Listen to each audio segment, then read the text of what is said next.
For God so loved the world that he gave his only begotten Son, that whosoever believeth in him should not perish, but have everlasting life. John 3:16. Now let's try it without me saying the words. You think you can remember? Let's go.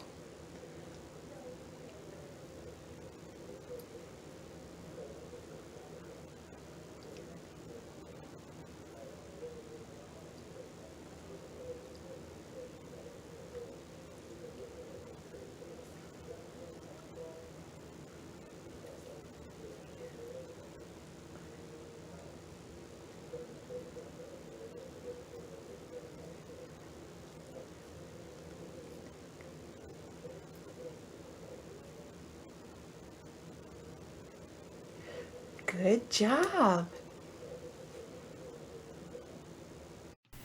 Hello, Sparkies. We're going to read Sparky Braves the Big Bees by Jack Ager, illustrated by Joel Fulkerson and Joe Spadaford. Sparky Braves the Big Bees is based on Joshua 1:9. Have I not commanded you? Be strong and courageous. Do not be frightened and do not be dismayed, for the Lord your God is with you wherever you go. The bugs of Stump Village were the happiest bugs in Sunny Hollow. They jumped out of bed early every morning, ready to start the day with a hot breakfast. They worked hard, they played hard, they slept hard, until that fateful day when everything changed. It was a sunny afternoon when the Snugglebugs arrived in Stump Village. There were hundreds of them, and each one was very cute and cuddly. They chanted together, "We are Snugglebugs. We can sing sweet songs to help you sleep." The bugs of Stump Village didn't need help falling asleep, but they thought the Snugglebugs were so adorable that they each took one home as a pet. But Sparky the Firefly and Katy the Cricket didn't take one. As the bugs carried home their pets, the Snugglebug sang, busy bug, do you work all day? Lay down, send your cares away." Katy frowned when she heard the song. "Something is wrong," she told Sparky. "These bugs don't sound as nice as they seem." That night, all the bugs of Stump Village hopped into bed and snuggled their new Snugglebug friends. What they didn't hear were the words the Snugglebugs sang after they fell asleep. "Honey for my muffin, honey for my cake, honey by the spoonful, all your food will take." The next morning, the streets of Stump Village were empty. The shops were closed well past their opening time, and the village school was empty. That's because all the bugs were stuck in bed. They were too tired to get up. As Sparky left Bella the butterfly's house, he turned just in time to see the Snugglebug sneaking away with food from the village storehouses. "Stop!" yelled Sparky. "That's our food." But the Snugglebugs did not listen to Sparky at all. Sparky and Katy flew to Clyde the Centipede's house. At the top of Stump Village, Clyde was the wisest bug and would know what to do. Clyde was very worried after Sparky told him what happened. He was even more worried when he looked down at Stump Village and saw a frightening sight. The Snugglebugs had come back and were stealing all of the rest of the food from the village. "Look here," said Clyde. "The bugs of Stump Village have been deceived. Those are not Snugglebugs. They are biting bedbugs. Anyone bitten by a bedbug becomes sick with ladybug fever and can't even get out of bed." "Now they have all our food," Sparky said. "What are we going to do?" Clyde scratched his long beard. "We can't stop them by ourselves. There are too many of them. After they leave, one of you must look in the storehouse to see what has been taken. The other must travel to a very dangerous place immediately." Minutes later, Sparky was flying to the most frightening place in Sunny Hollow, the Big Beehive.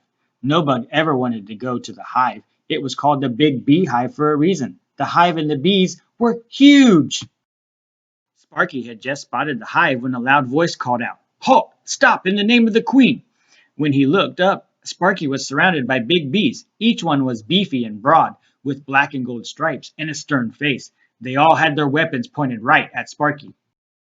"Why have you come here?" asked one of the bees. "Anyone who comes near the Queen without permission risks severe punishment." Sparky was terrified. He wanted to fly away as fast as his little wings would carry him, but everyone in Stump Village was counting on him. He had to be brave. Thankfully, Clyde had told him the secret password, Queen Bee, marvelous mother of all bees. The big bees looked at one another for a moment. Then two of them took hold of Sparky's arms and flew into the hive. I sure hope Clyde remembered the right password, Sparky thought. The big bees carried Sparky to a huge room filled with buzzing bees of all sizes, shapes, and colors. The queen bee sat in the center of the room on a large throne. What is your name? She asked, and why have you come to my hive? Her voice was not friendly or kind.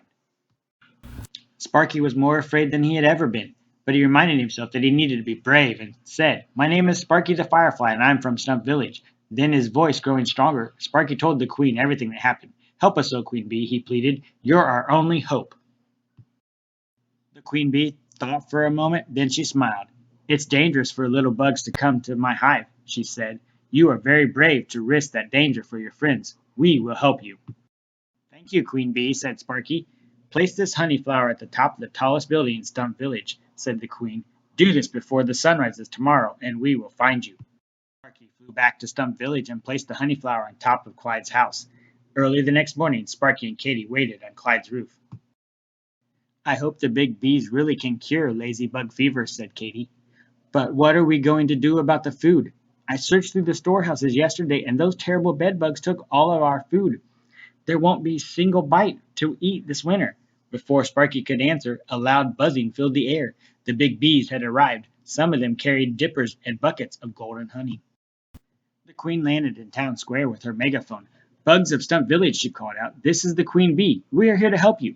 The big bees swarmed into every house. Every bug received a drop of the queen's delicious honey. Hooray! They cried. It was so good to be well again.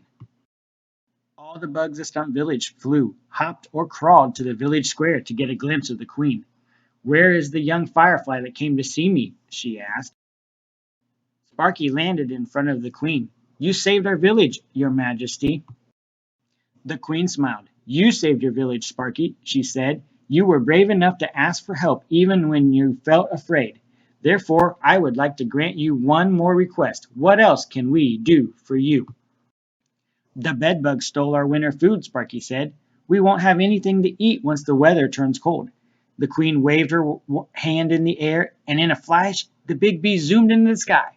What was taken will be returned to you soon, she said. In no time at all, the big bees returned with every stolen sack of food. Your Majesty, we have removed the bad rash of naughty bedbugs. They are on a faraway island. No other bugs will ever be deceived by them. The bugs of Stump Village let out a tremendous cheer. Then Clyde threw a big bee party. For the rest of the day, Stump Village had an infestation of some mighty happy insects. Thank you again, Queen Bee, Sparky said. We will always be grateful. You are most welcome, said the queen. You will always have friends in the big beehive, but don't forget the password. The next morning, Sparky woke up to see a happy sight. All the bugs had finished their hot breakfast and were buzzing around the village. Sparky quickly ate his breakfast and went into the town square, ready to work. Because Sparky braved the big bees in the big beehive, the bugs of Stump Village would once again work hard, play hard, and sleep in peace. So parents, here are some questions you can follow up with your kids about this book. Please pause the video so you can do this.